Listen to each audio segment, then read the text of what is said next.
In today's video, I'm going to teach you how to add Grammarly to Microsoft Outlook, both on the desktop and through the web, so you can enhance your email writing with ease. Let's start by looking at how you can enable Grammarly in Outlook Web. First, it's essential to ensure that the Grammarly browser extension is installed and turned on in your browser. This could be Chrome, Edge, or whichever browser you prefer. If you haven't done this yet, head over to your browser's web store, search for the Grammarly extension, and get it set up. Make sure it's switched on after installation, because that's the key to making everything work smoothly. Next, open Outlook Web by visiting outlook.live.com or access it through Microsoft 365. As you start to compose a new email, Grammarly should automatically become active in the Email Compose window. You'll notice suggestions being underlined or even see the Grammarly icon appearing. But if it's not showing up for some reason, don't worry.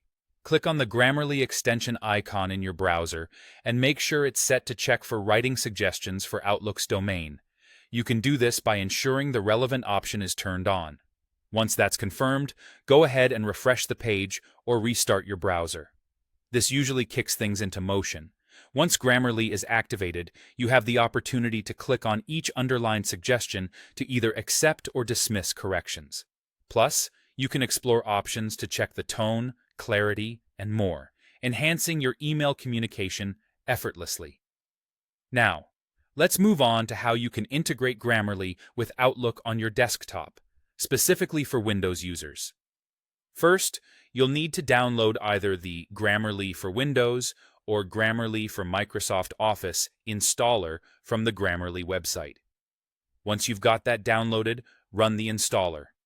During the setup process, you will have the option to select Microsoft Outlook and, if you wish, Microsoft Word as applications to integrate with Grammarly.